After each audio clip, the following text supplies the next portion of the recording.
재건축 아파트를 경매 입찰에 있어서 가장 중요한 조합원 승계와 관련하여서 여러분들이 반드시 확인하고 짚고 넘어가야 될 4가지 사실을 4가지만 간단히 명료하게 말씀드리도록 하겠습니다. 첫 번째는 경매를 신청한 주체가 경매 채권자가 금융기관인지 아닌지 확인하는 게 그게 제일 중요합니다. 사례도 가장 흔하고 경매를 생각하면 50% 정도의 케이스는 금융기관에서 경매를 집어넣었는지 안 넣었는지 여기서 결판이 납니다.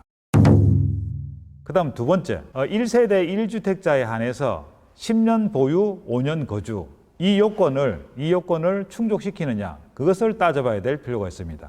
그 다음 세 번째의 경우에는 조합원 설립 이후에 3년이 지나도록 3년 이내에 사업 시행 인가가 진행되지 않았을 경우 이 경우에 3년 이상만 보유를 하고 있으면 조합원 승계가 가능합니다. 마지막 네 번째는 사업 시행 인가가 되어졌는데 3년 이내에 3년 동안 착공에 들어가지 않으면 이 경우에도 3년 이상 보유한 소유자의 물건이라면 조합원 승계가 가능합니다.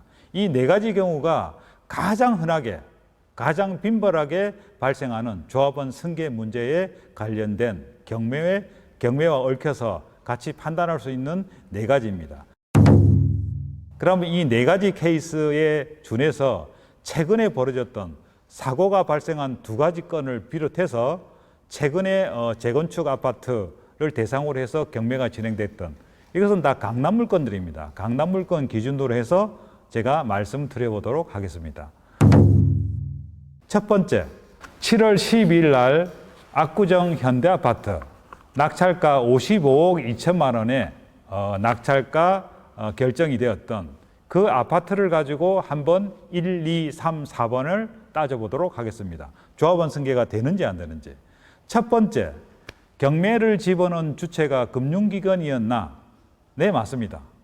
이 경우에는 상호저축은행에서 경매를 집어넣습니다. 그러니까 1번 금융기관, 경매채권자가 금융기관이었나? 여기에 합당한 거죠. 금융기관이니까 조합원 승계. 확인되시죠? 정말 간단합니다. 그 다음 두 번째, 7월 18일 날 압구정 한양아파트가 경매가 진행됐습니다. 근데 이 경우에는 자 따져봅시다. 첫 번째, 경매 신청 채권자가 금융기관이었나? 아닙니다. 여기는 어디냐? 롯데카드. 카드사는 도정법에서 말하는 금융기관에 해당하지 않습니다.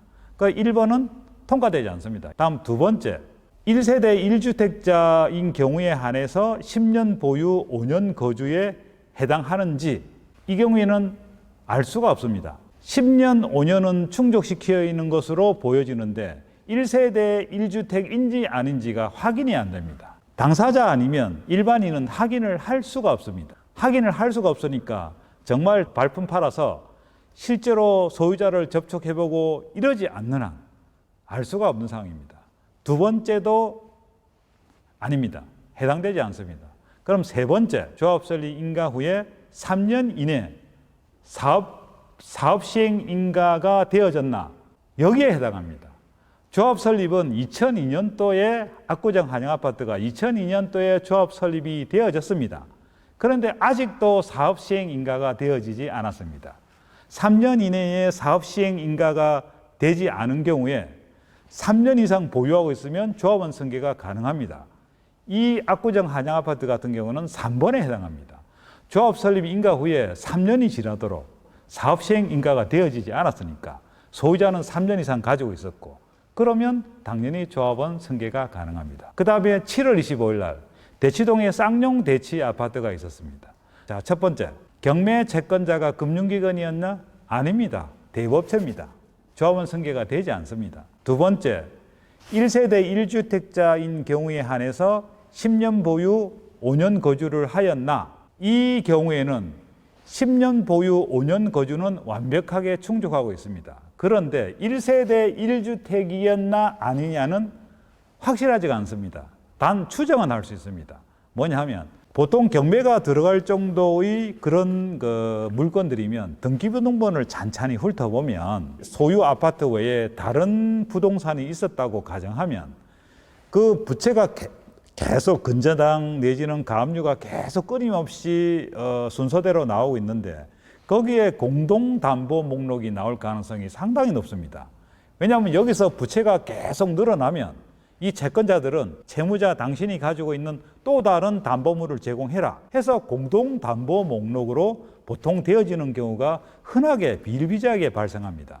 근데 이 건 같은 경우에는 공동담보 목록이 보이질 않습니다. 그래서 제 추측으로는 70~80%의 가능성으로 1주택 1세대인 가능성이 상당히 높을 것 같다. 하지만 100%는 아닙니다. 이 경우에는 일단 위험함으로 해당되지 않는 것으로 넘어가겠습니다. 그럼 세 번째, 조합 설립 인가가 되어지고 3년 이내에 사업 시행 인가가 되었나? 이 경우에는 사업 시행 인가가 되어졌습니다. 그러면 세 번째도 해당되지 않습니다. 조합 설립 인가가 되어지고 3년 동안에 사업 시행 인가가 되지 않은 경우에 한해서 3년 보유를 해야 되는데 사업 시행 인가가 3년 이내에 되어졌거든요. 그러면 조합 승계하고는 전혀 상관없는 해당되지 않는 사항이 되어버립니다. 마지막 네 번째, 그럼 사업 시행 인가가 되어지고 난 다음에 3년이 되도록 착공에 들어가지 않아야 되는데 예, 맞습니다. 이 사업 시행 인가가 2017년도 9월 12일 날에 쌍용대치 아파트가 사업 시행 인가가 되어졌습니다. 그런데 지금 6년이 지나도록 그 아파트가 그대로 있습니다. 착공이 되지 않은 거죠. 이런 상황에서 3년 이상 보유하고 있었죠. 당연히 3년 이상 보유하고 있었습니다. 그래서 네 번째에 의거해서 결국 조합원 자격이 생긴다. 근데 여기서 한 가지 중요한 게 있습니다. 이 쌍용대치 아파트 같은 경우에는 사업 시행 인가가 되고 난